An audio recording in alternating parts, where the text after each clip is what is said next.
Por la señal de la Santa Cruz de nuestros enemigos, líbranos, Señor Dios nuestro.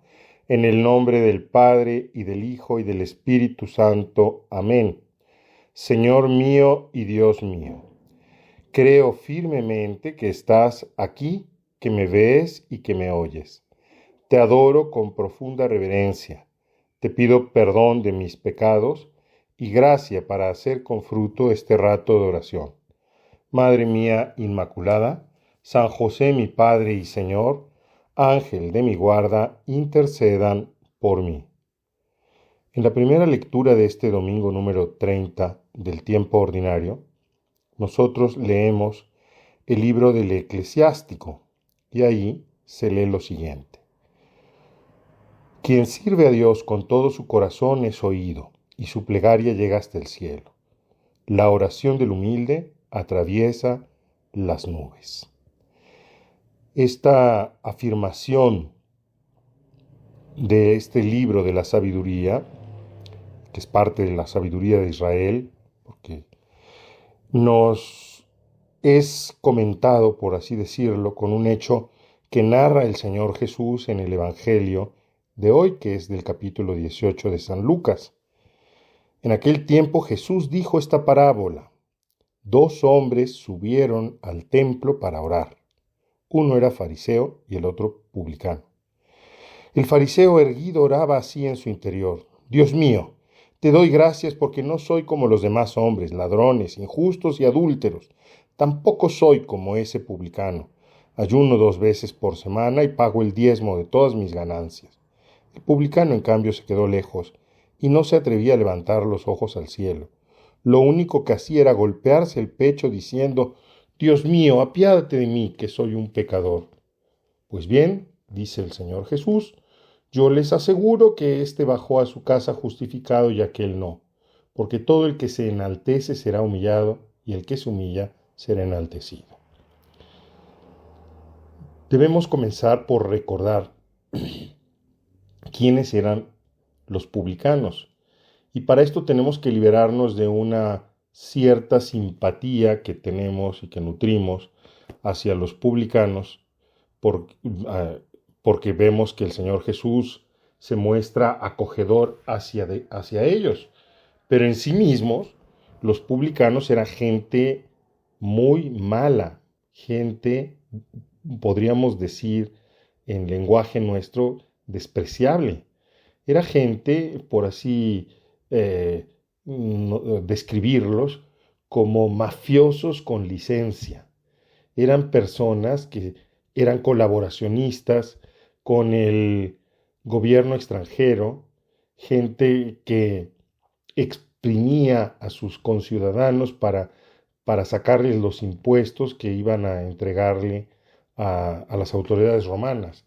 En otras palabras, gente que hambriaba a sus hermanos con tal de congraciarse y tener beneficios de parte de los romanos y de parte pues, de la misma gente a la que ellos explotaban de esta manera. Una especie de gente que tenía derecho de piso y cobraba derecho de piso con licencia con tal de que pasaran una cantidad importante a los romanos.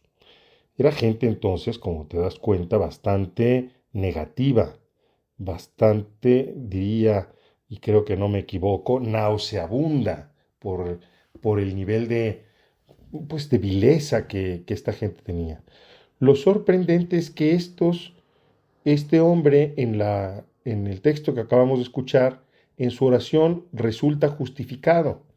Y en cambio el fariseo, y aquí también tenemos que liberarnos de la imagen un poco estereotipada que tenemos del fariseo en las escrituras, porque en realidad el fariseo era un hombre pues de bien, era un hombre religioso en extremo que procuraba verdaderamente vivir las virtudes, vivir la ley de Moisés, que era celoso, observante de todas las cosas.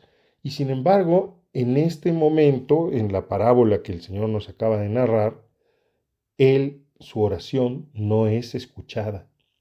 Y es que el fariseo comete un único error. El error de menospreciar a los demás. Dice San Pablo, aunque yo hablara las lenguas de los ángeles y tuviera el poder y una fe tan grande que fuera capaz de mover una montaña a otro sitio, si yo no tengo caridad, de nada me sirve. La caridad es una virtud importantísima en la vida cristiana. Y aquí justamente lo que el Señor está queriendo poner de relieve en esta parábola es, lo dice el incipit del Evangelio, donde dice: en aquel tiempo Jesús dijo esta parábola sobre algunos que se tenían por justos y despreciaban a los demás. Vamos a ver, ¿cómo es la oración del fariseo?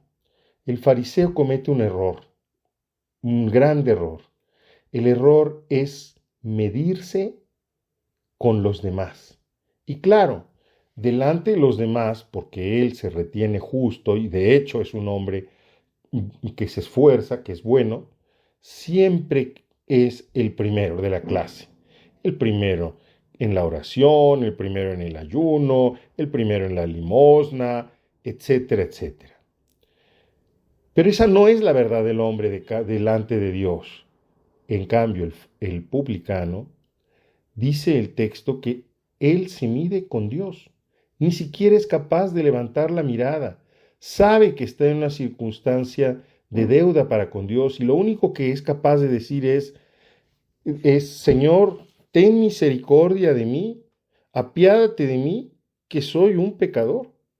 Y esta es la verdad del hombre delante de Dios.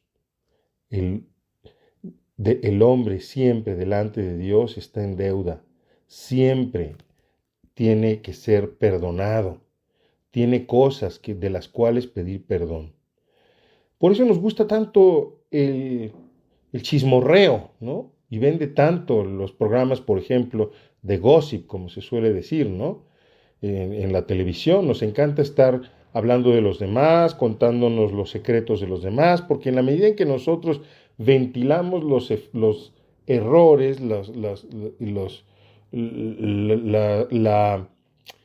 las miserias de los otros, nosotros nos sentimos mejores, nosotros nos sentimos justificados, nosotros nos sentimos menos mal. Pero no es ese el criterio, porque nosotros, delante de quien tenemos que medirnos, delante de quien tenemos que ver si estamos a la altura o no, es delante de Dios.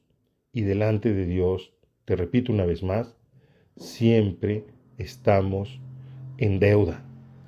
Por eso es que el que vive la verdad y solamente se golpea el pecho y pide: Señor, ten misericordia porque soy un pecador, regresa a su casa justificado, porque vive la verdad, mientras que el otro, que se mide con los demás, no regresa a su casa justificado. Y mira que ese otro que se mide delante de los demás, de verdad es un hombre bueno, que lucha, que se esfuerza.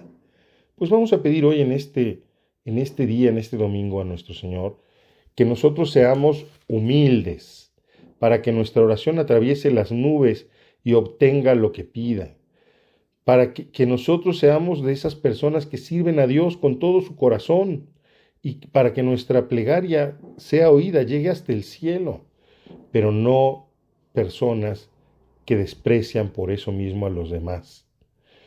El criterio no es: pues entonces voy a ser un pecador y voy a ser como el publicano de lo peor, a maltratar, a vivir una mala vida, pero ser muy humilde y pedir perdón a Dios. No. El criterio es luchar por ser santos, esforzarse, pero sin despreciar a los demás, midiéndonos delante de Dios.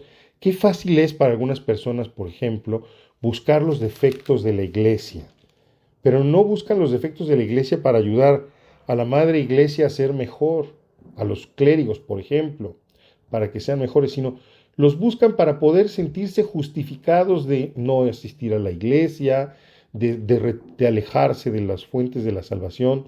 Pero es hora de que nos demos cuenta que nosotros, los hombres, no somos animales de competición, sino más bien almas que necesitan ser salvadas.